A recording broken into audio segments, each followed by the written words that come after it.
The law of sin and death. The law that says good and evil. When you're trying to decide what's right and what's wrong.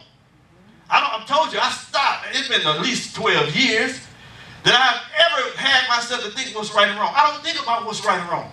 I think about life. Will this give me life? So somebody can walk up to me and say, hey, good looking. I'll be like, that ain't gonna give me no life. That's trouble.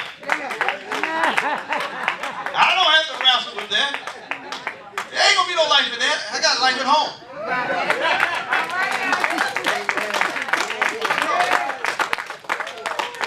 And if you're that fascinated with a nice, smooth voice, take your wife. Or take your sister if you ain't married. Or take your brother and replay it over. You need to hear a man or woman voice. Replay it.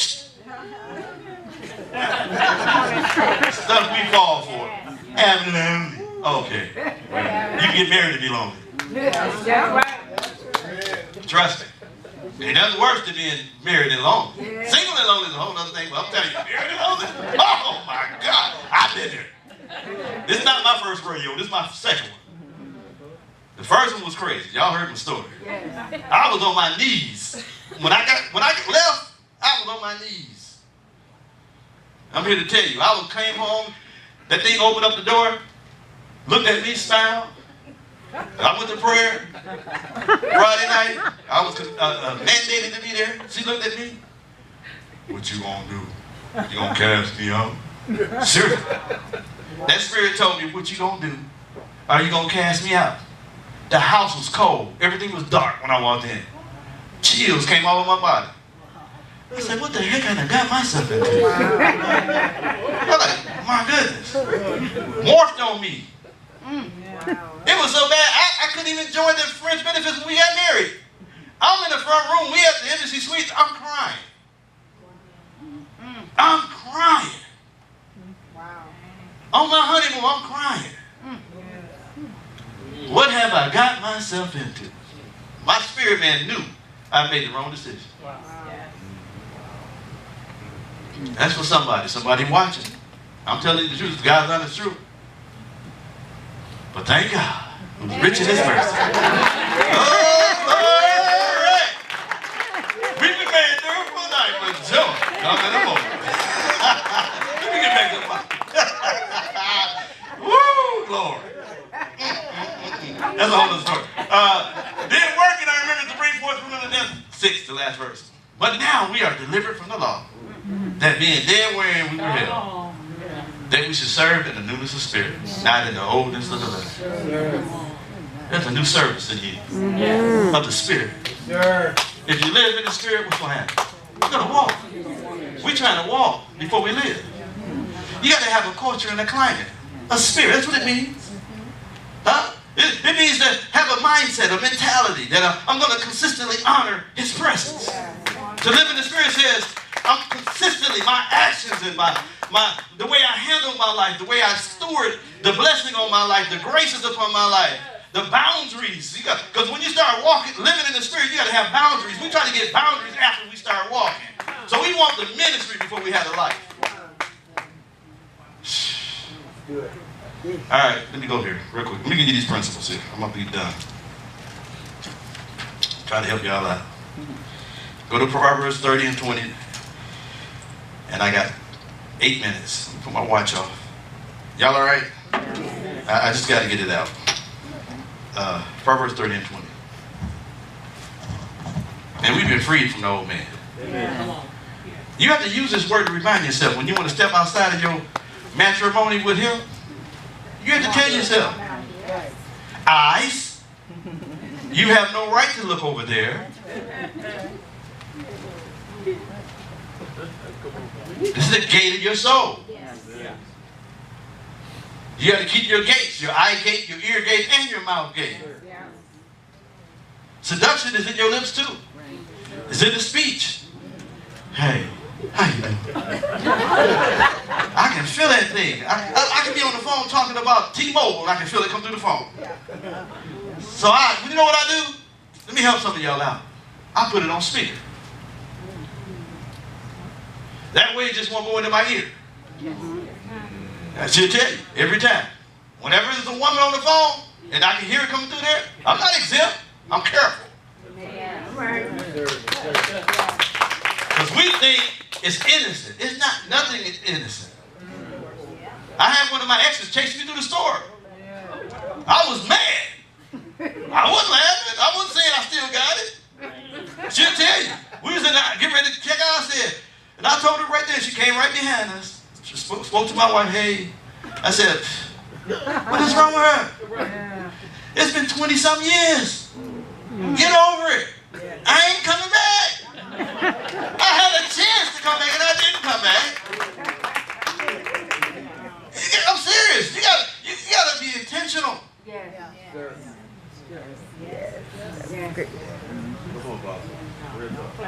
We love digging up stuff, but you go in place, you got to know the boundaries, man. Yeah, I'll play with it. I don't play with it at all. Inboxes, I show my wife.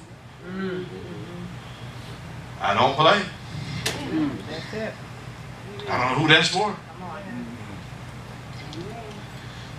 Being single ain't for you to test drive. And try to find out compatibility. Trust God, He knows who's compatible for you. All right.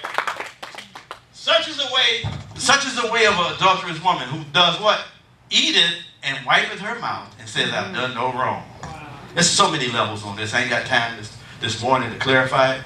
But that's what an adulterous woman, a whore's forehead, said, I've done no wrong. I've done no wickedness. I've been walking circumspectly. Although most of the time our mind is self-seeking. We've said, received certain things. We've been blessed in this ministry. Am I right? Yes.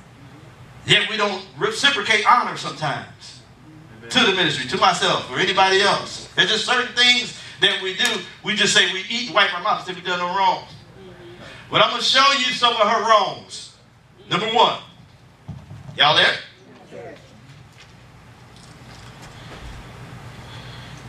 Number one, she would not enter into a union with the Spirit. A whore's forehead will not allow you to benefit from your union in the Spirit. What do you mean by that, Pastor? Doesn't like deep things. Doesn't like speaking in tongues. Doesn't like spontaneity in service. Doesn't like the promptings and the unctionings of the Father. That's how you enjoy the union of the Spirit. When the word is going forth, you're not asleep. Oh boy. Let me leave then.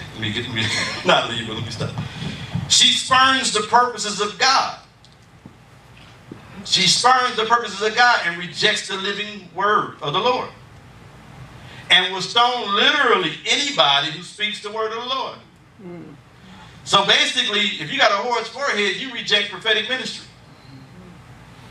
She spurns it. Now, you can receive it as you know, you get ministry from me or somebody else, and you can go like this with your hands lifted up. You can even fall on the floor. That don't mean you receive ministry. Right. She spurns it because she has no intention of applying it. Yep. Wow. I've given dreams and visions to people and had seen things and people still in the same state. Because that's a whore's forehead. We're looking for the latter rain, but we're spurning some things. We're rejecting some of the simplicity of the gospel, the things that God has given us. Number three, she has a multitude of lovers. She follows after men's methods and programs, but she don't seek intimacy. Nor does she submit to the headship or the lordship of Jesus Christ. So there's no authority other than her own authority. You know, I know what the apostle said, but he didn't really mean that. Or, you know, the Bible says so and so, but, you know. Am I right? Yes. It's about lordship. A lot of folks know him as Savior. Don't too many folks know him as Lord. Because your life will reciprocate it. Your life is a byproduct of that relationship. Number four, they cannot enter into a mature relationship. They prostitute the life of God because you're doing things for their own benefit. They're looking for compensation.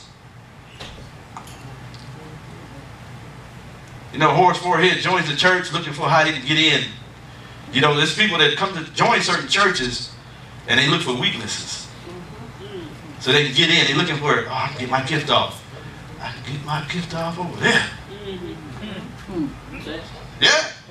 Looking for an opportunity. They'll size up a church because they said, and they'll start comparing themselves to other people. They don't really have that. That's why I corrected on the altar. That's why I made some distinction. I could hear it when the round table was going. I could hear it in the spirit.